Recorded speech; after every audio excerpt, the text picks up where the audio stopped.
BBC বাংলার সান্ধ্য অধিবেশন প্রবাহতে আপনাদের স্বাগত। আজ আপনাদের সাথে লন্ডন স্টুডিও থেকে আছি মানসী বড়ুয়া। ইন্নালিল্লাহ। মধ্যপ্রাচ্যে ছড়িয়ে পড়েছে তৃতীয় বিশ্বযুদ্ধ। চলছে ইরানের একে হামলা। সব হামলায় ইহুদিবাদী ইসরায়েল, জায়নবাদী ইসরায়েল এবং মার্কিন ঘাঁটিগুলো গুড়িয়ে দেওয়া হচ্ছে। সৌদি, কাতার, কুয়েত, বাহরাইন, ওমান এমন কোনো দেশ নেই যেখানে মার্কিন যুক্তরাষ্ট্রের বিভিন্ন স্থাপনায় হামলা করানো হচ্ছে। মধ্যপ্রাচ্যের এই দালাল মুসলিম শাসকেরা, যারা শেখ হিসেবে পরিচিত এই শেখেরা, তারা সব সময় মার্কিন যুক্তরাষ্ট্র এবং ইহুদিবাদী ইসরায়েলকে অর্থ সহায়তা দিয়ে এসেছে। এদের অর্থ সহায়তা পেয়ে রাষ্ট্রগুলো সবসময় তারা পুরো মধ্যপ্রাচ্য জুড়ে তারা নারকীয় পৈশাসিক তাণ্ডব চালিয়েছে। এর মধ্যপ্রাচ্য জুড়ে তারা নিরীহ ফিলিস্তিনিদের উপর যেভাবে হামলা করত, এটি দেখেও তারপর মুসলিমরা কখনোই ভালো করার চেষ্টা করেনি। তারা সবসময় ইহুদিবাদী ইসরায়েল এবং মার্কিন যুক্তরাষ্ট্রের সঙ্গে হাত মিলিয়েছে। মধ্যপ্রাচ্যের এই মুসলিম নামধারী শাসকেরা তারা সবসময় পুরো মধ্যপ্রাচ্যকে ধ্বংসের দ্বার প্রান্তে নিয়ে এসেছে। এর জন্য কখনোই তাদেরকে জবাবদিহি করা হয়নি। কিন্তু এবার ইরানের উপর হামলা চালিয়ে তারা যে ভুল করেছিল, এর জন্য এদেরকে খেসারত দিতে হচ্ছে। আর এই খেসারতের পরিমাণ এত ভয়াবহ আকার ধারণ করেছে যে সৌদি আরবে এখন নিয়মিত ইরান থেকে হামলা করা হচ্ছে। ইরানের এই হামলায় সবকিছু ধ্বংস হয়ে যাচ্ছে। কিন্তু এখন পর্যন্ত দখলদার ইসরায়েলি বাহিনী কিংবা মার্কিন যুক্তরাষ্ট্র ইরানের কিছু করতে পারেনি। প্রতিনিয়ত তারা হামলা চালিয়ে একরকম ব্যর্থতায় পুনর্বাসিত হয়েছে। আর এই মুহূর্তে আমাদের হাতে এসে পৌঁছেছে এই তৃতীয় বিশ্বযুদ্ধের সর্বশেষ গুরুত্বপূর্ণ সবথেকে তাজা আপডেট সংবাদ। আলহামদুলিল্লাহ, সৌদি, কাতার, কুয়েতে নতুন করে ইরানের ব্যাপক ক্ষেপণাস্ত্র হামলা। নতুন করে ফাত্তা-2 ক্ষেপণাস্ত্র দিয়ে সবকিছু ধ্বংস করা হচ্ছে। মধ্যপ্রাচ্য জুড়ে দখলদার বাহিনী যেসব ঘাঁটি ছিল এবং মুসলিমদের যারা বিষপুরা হিসেবে খ্যাত, এ রাষ্ট্রগুলোর উপর একে হামলা চালানো হচ্ছে। এরপর জানাবো, বছরের পর বছর যুদ্ধ চালাতে সক্ষম ইরান, স্পষ্ট করল ইরানের রেভলিউশনারি গার্ড কর্পস আইআরজিসি। ইহুদিবাদী ইসরায়েল এবং মার্কিন যুক্তরাষ্ট্রের বিরুদ্ধে বছরের পর বছর ধরে তারা যুদ্ধ চালাতে সক্ষম, এমন কথাই জানিয়েছে ইরানের ইসলামী বিপ্লবী গার্ড বাহিনী বা আইআরজিসির সদস্যরা। তারা জানিয়েছে যে আমরা দখলদার ইসরায়েলি বাহিনী বা মার্কিন যুক্তরাষ্ট্রের কাছে মাথা নত করব না। মুসলিম হিসেবে আমরা কখনোই মাথা নত করার জাতি নই। এদিকে খামেনির প্রত্যেক উত্তরসূরিকেই টার্গেট করা হবে বলছে ইসরায়েল। ইরানের সর্বোচ্চ ধর্মীয় নেতা আয়াতুল্লাহ আলী খামেনি এবং তার উত্তরসূরি যারা রয়েছে তাদের প্রত্যেককেই টার্গেট করা হবে, এমন কথাই জানিয়েছে ইহুদিবাদী ইসরায়েলেরা। তারা জানিয়েছে যে আমরা সবকিছু ধ্বংস করে দেব। বর্তমান যে কন্ডিশন শুরু হয়েছে, এখান থেকে বাঁচতে হলে অবশ্যই পুরো মুসলিম বিশ্বকে ইহুদিবাদী ইসরায়েল, জায়নবাদী ইসরায়েলের বিরুদ্ধে শক্ত প্রতিরোধ গড়ে তুলতে হবে। তা না হলে মুসলিম বিশ্বের এই মুহূর্তে বেঁচে থাকার মতো কোনো অবলম্বন নেই। কারণ আমাদের যেই মাথাচাড়া দেয় তাদেরকেই টার্গেট করে ইহুদিরা। ইহুদিদের হাত থেকে, জায়নবাদীদের হাত থেকে মুসলিম বিশ্বকে বাঁচাতে হলে এখনই মুসলিম বিশ্বের জন্য বড় ধরনের ত্রাণকর্তা হিসেবে কাজ করতে হবে, এমনটাই জানানো হয়েছে। এবারে জানাবো, দক্ষিণ লেবাননের গ্রামে দখলদার ইসরায়েলের হামলা, নিহত অন্তত ১৯। লেবাননের দক্ষিণ অঞ্চলের একটি গ্রামে ইসরায়েলি হামলায় অন্তত ১৯ জন নিহত হয়েছে। নিহতদের মধ্যে শিশু রয়েছে। লেবাননের রাষ্ট্রীয় সংবাদ সংস্থা ন্যাশনাল নিউজ এজেন্সি বা এনএন এর বরাতে আল জাজিরার প্রতিবেদনে বলা হয়েছে যে দক্ষিণ লেবাননের সির এল ঘারবিয়ে গ্রামে একটি ৩তলা ভবনে দখলদার বাহিনী আক্রমণ চালায় এবং এই আক্রমণ মূলত এই সব সমস্যার সৃষ্টি করেছে। দখলদার বাহিনীর অবৈধ হামলা এখনও অব্যাহত রয়েছে।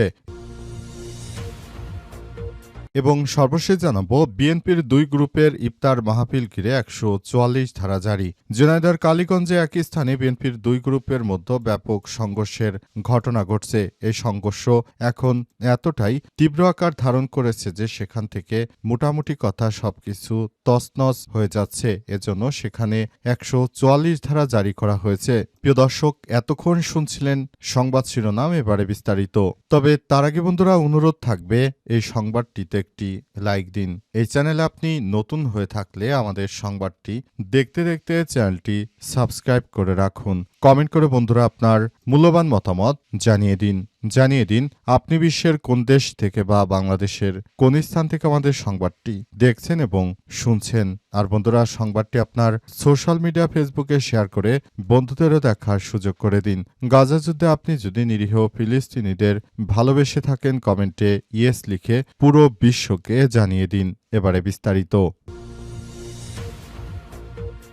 সৌদি, কাতার, কুয়েতে নতুন করে ইরানের হামলা বন্ধ করার কথা বললেও উপসাগরীয় দেশগুলোতে আক্রমণ বন্ধ করেনি ইরান। রোববার সৌদি আরব, সংযুক্ত আরব আমিরাত, কাতার, বাহরাইন, কুয়েতে নতুন করে হামলার খবর পাওয়া গেছে। 15টি ড্রোন প্রতিহত করার কথা জানিয়েছে সৌদি আরবের প্রতিরক্ষা মন্ত্রণালয়। সামরিক বাহিনী জানিয়েছে যে কুয়েতের আন্তর্জাতিক বিমানবন্দরে জ্বালানি ট্যাঙ্কে ড্রোন হামলা করা হয়েছে। এতে 2 জন দমকল কর্মী নিহত হয়েছে। সামাজিক যোগাযোগ মাধ্যম এক্সে দেয়া পোস্টে সামরিক বাহিনী জানিয়েছে যে কুয়েতের আকাশ প্রতিরক্ষা ব্যবস্থা বর্তমানে শত্রুপক্ষীয় ক্ষেপণাস্ত্র এবং ড্রোন হামলা মোকাবেলা করছে। ওই এলাকায় যে বিস্ফোরণের শব্দ শোনা যাচ্ছে তা আকাশ প্রতিরক্ষা ব্যবস্থার মাধ্যমে হামলা প্রতিহত করার ফল বলে জানানো হয়েছে। কুয়েতের পাশাপাশি সৌদি আরব, কাতার এবং আজ নতুন করে হামলার খবর ছড়িয়ে দিয়েছে। হামলার পর কুয়েতের জাতীয় তেল কোম্পানি তাদের অপরিশোধিত তেল উৎপাদন সতর্কতামূলকভাবে কমানোর ঘোষণা দিয়েছে। বর্তমানে কুয়েতের অবস্থা খুবই খারাপ আকার ধারণ করেছে। সেখানে যে হামলা চালানো হয়েছে সেই হামলায় একরকম সবকিছু তছনছ হয়ে গেছে। হামলা এতটাই তীব্র থেকে তীব্র আকার ধারণ করেছে যে মধ্যপ্রাচ্যের এই মুসলিম দালাল রাষ্ট্রগুলো তারা মূলত এখন পুরোপুরি ইরানের সামনে তারা হাত পায়ের ভর ছেড়ে দিয়ে নতুন করে তারা সেখানে একরকম ভীত সন্ত্রস্ত হয়ে পড়েছে। ইরান কয় মাস তীব্র যুদ্ধ চালাতে সক্ষম জানালো ইরানের সেনাবাহিনী। আইআরজিসি সদস্যরা জানিয়েছে যে ইরান যেভাবে তাদের কার্যক্রম চালিয়ে যাচ্ছে এতে করে আগামী আরও 6 মাস একইভাবে তারা ইহুদিবাদী ইসরায়েল ও মার্কিন যুক্তরাষ্ট্রের বিরুদ্ধে তারা তাদের আক্রমণ চালিয়ে যেতে পারবে। এমনভাবে আক্রমণ চালানো হচ্ছে যে এর আগে কখনোই ইহুদিবাদী ইসরায়েল কিংবা মার্কিন যুক্তরাষ্ট্র তারা আসলে কোনো কিছুই করতে পারেনি। পুরো মধ্যপ্রাচ্য জুড়ে যে সংঘাতের সৃষ্টি হয়েছে, সংঘাত সব শেষ করার জন্য এখনই কাজ করতে হবে। মধ্যপ্রাচ্য জুড়ে এই সংঘাতময় পরিস্থিতি সবকিছু মোকাবেলা করার মধ্য দিয়ে এগিয়ে যেতে হবে। ইরানের ইসলামী বিপ্লবী গার্ড বাহিনী আইআরজিসির পক্ষ থেকে আরও বলা হয়েছে যে বর্তমান যে পরিস্থিতি সৃষ্টি হয়েছে, পরিস্থিতি সবকিছু মোকাবেলা করার মধ্য দিয়ে আমাদের এগিয়ে যেতে হবে এবং এই পরিস্থিতিকে সুন্দরভাবে গড়ে তোলার মধ্য দিয়ে আমাদেরকে আরও বেশি কার্যক্রম চালিয়ে যেতে হবে বলে এমনটাই জানানো হয়েছে। পুরো মধ্যপ্রাচ্য জুড়ে যে সংকটময় পরিস্থিতির সৃষ্টি হয়েছে সেগুলো এখন পর্যন্ত আসলে সবকিছু দেখভাল করা এই মুহূর্তে অত্যন্ত সংঘাতময় পরিস্থিতি সৃষ্টি হতে পারে, যেটা অত্যন্ত দুর্বিষহ করে তুলতে পারে এবং এই দুর্বিষহ করার মধ্য দিয়ে আরও সবাইকে চরমভাবে শিক্ষা দেবে ইরানের আইআরজিসির সদস্যরা। ইতিমধ্যেই তারা মধ্যপ্রাচ্যে এই ইহুদিবাদী ইসরায়েল ও মার্কিন যুক্তরাষ্ট্রের যেসব মিত্র রয়েছে তাদের উপর যেভাবে আক্রমণ চালিয়ে যাচ্ছে এর থেকেই পরিষ্কারভাবে স্পষ্ট হয় যে সবকিছু নিয়ন্ত্রণ এখন সময়ের ব্যাপার। ইরান সহজে হারবে না এবং তারা তাদের এই কার্যক্রম চালিয়ে যাবে। ইহুদিবাদী ইসরায়েল এবং মার্কিন যুক্তরাষ্ট্র তারা মধ্যপ্রাচ্যে এসে যে হামলা চালিয়ে ভুল করেছে এর জন্য তাদেরকে সেভাবেই খেসারত দিতে হবে। ভবিষ্যতে তাদের জন্য বড় ধরনের দুঃস্বপ্ন অপেক্ষা করছে ইরানের পক্ষ থেকে।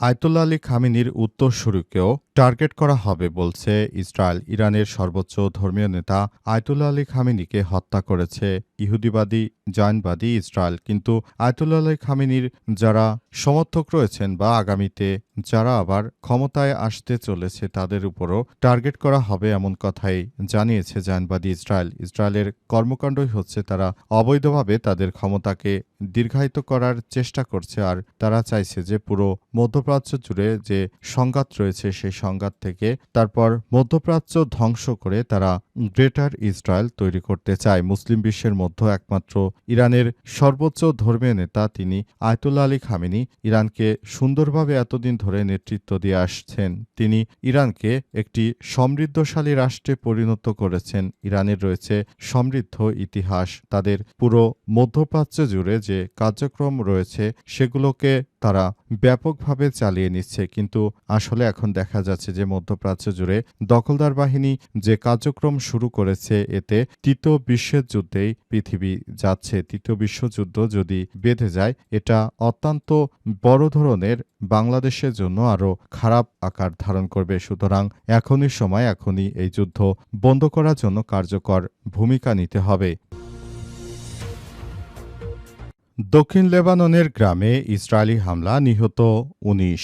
লেবাননের দক্ষিণ অঞ্চলের একটি গ্রামে ইসরায়েলি হামলায় অন্তত ১৯ জন নিহত হয়েছে। নিহতদের মধ্যে শিশু রয়েছে। লেবাননের রাষ্ট্রীয় সংবাদ সংস্থা ন্যাশনাল নিউজ এজেন্সি বরাতে আল জাজিরার প্রতিবেদনে কথা বলা হয়েছে। দক্ষিণ লেবাননের সিএল ঘারবিয়ের একটি গ্রামে তিনতলা ভবনে হামলা চালানোর কথা বলা হয়েছে। হতাহতের এই ঘটনা ঘটে। মধ্যপ্রাচ্যের এই লেবানন জুড়ে নতুন করে আবারও যুদ্ধ ছড়িয়ে দিয়েছে ইহুদিবাদী ইসরায়েল। তারা নতুন করে এই অঞ্চলে যুদ্ধ ছড়িয়ে একরকম অস্থিতিশীল পরিস্থিতি তৈরি করতে চায়। তাদের প্রধান টার্গেটই হচ্ছে পুরো মধ্যপ্রাচ্য জুড়ে এই তৃতীয় বিশ্বযুদ্ধ ছড়িয়ে দিয়ে সেখান থেকে ফায়দা নেওয়া। তাদের এই ফায়দা নেয়ার মধ্য দিয়ে তারা মূলত চায় যে আবারও পুরো মধ্যপ্রাচ্য জুড়ে এই কার্যক্রমগুলো চলমান রাখা।